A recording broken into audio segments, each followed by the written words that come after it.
for draining coolant underneath the car, just at the bottom of the radiator, you'll notice that your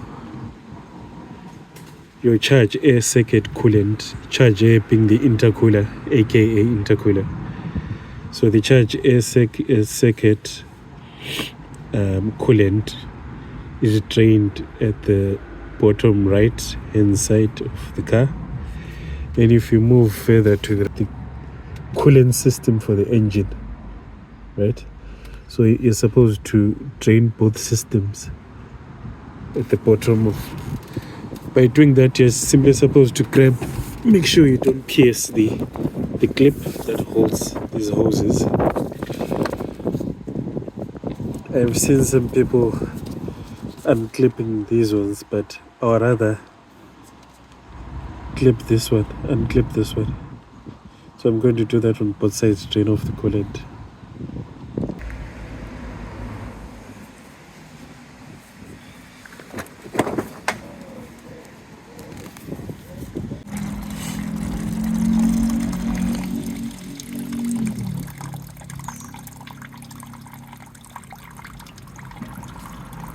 I'm sure my coolant is all drained off. I'm going to return those clips again.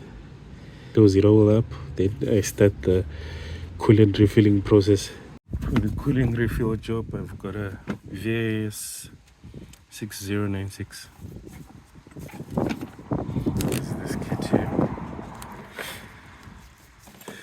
I've got this T.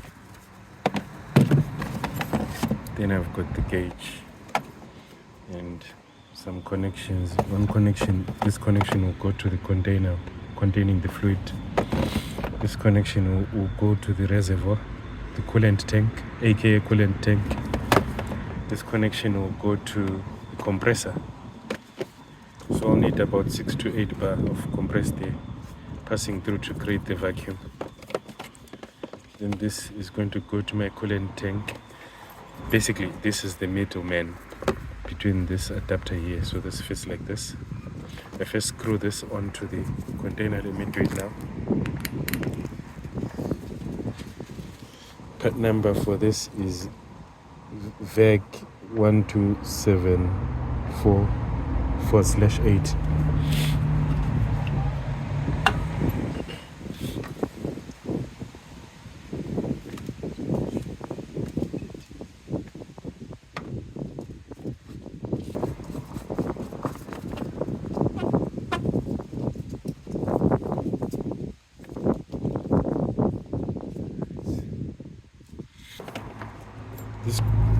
This T-piece,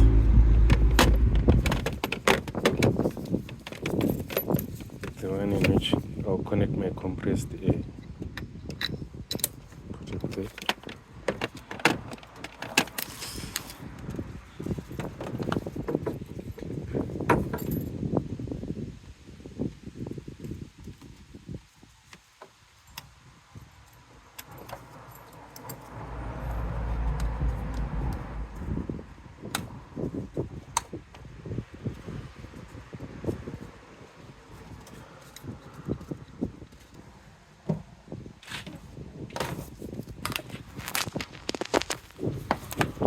Going to load around how many liters? Between 8 and 10 liters there of G13 fluid. I'll refer to the container for the mixes. For now, I need to put my coolant in here.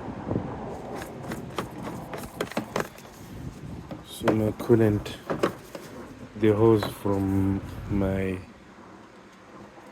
VAG Tool, the one in which I was supposed to suck fluid from. I'm just going to push it in there once I fill the container. There.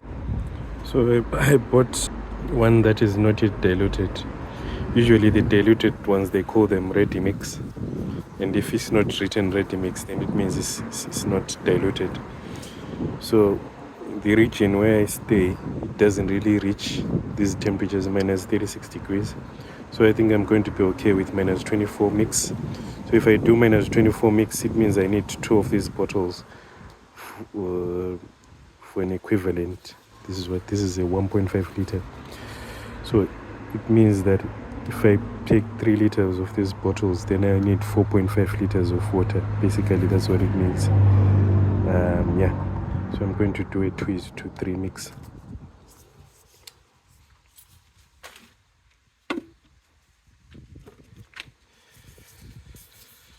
So this is the plunger at the bottom of the tank.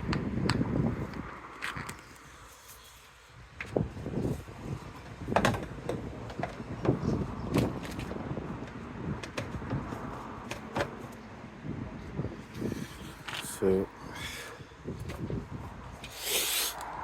I've screwed it on there. What I now need is this pipe. It's coming from there. This pipe that's coming from there. I'm going to stick it to my tank.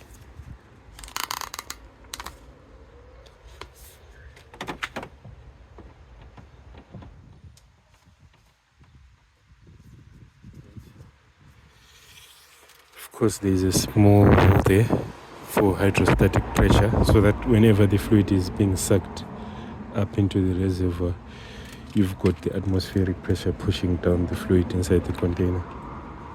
So that's a pretty nice setup, very neat. So now I need to connect my compressor hose to there.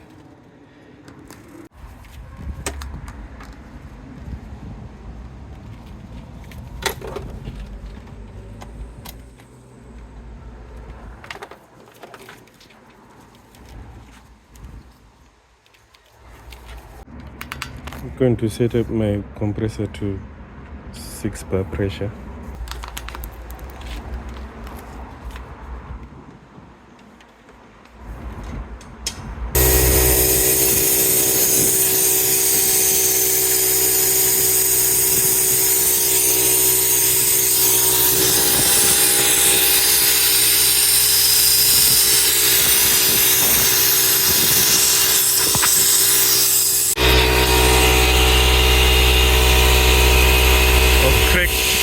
Crack this one open a bit, need it to go to the green region.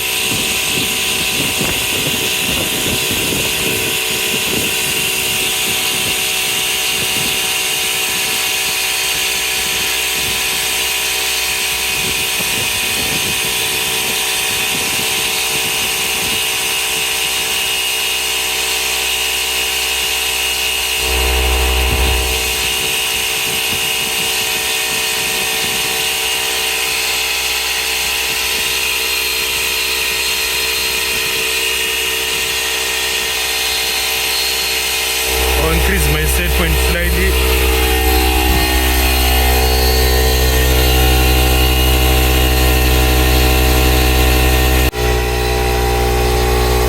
Now in the green region, so that's fine, I'm happy with that.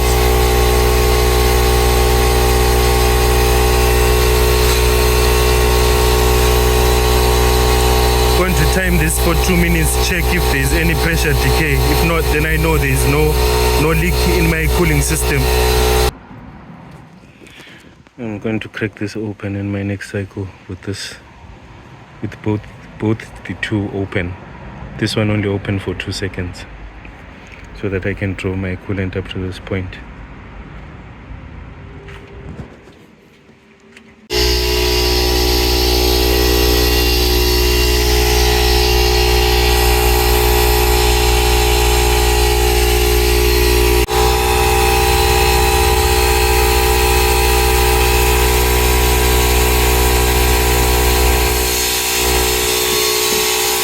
Going to wait for this for 10 minutes. Check if I'm going to get any decay in vacuum. My vacuum hasn't decayed, so I'm ready to start filling. Cracking open this left-hand valve.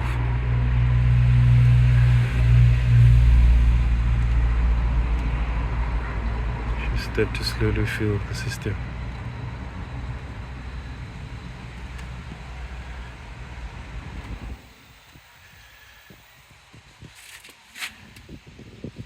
Slowly filling up. Just going to fill it up to the close. The next step of the coolant replacement process requires you to turn on your heating for about 30 seconds. Then afterwards, switch on your engine and run it at around 1500 RPM for, I would say, a minute and a half should be okay. Then after that, you leave it on idle for a couple of more minutes. While we are doing that, someone at the front of the bonnet will be doing a top up of the coolant fluid up to around maximum level. Then afterwards, you just leave it overnight, leave it to cool down, check it again in the morning if you require any further top up.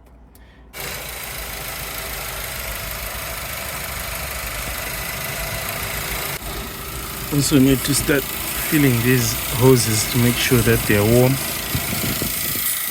to assure you that there is circulation of coolant. And that's it. Thanks for watching. Catch you on the next one.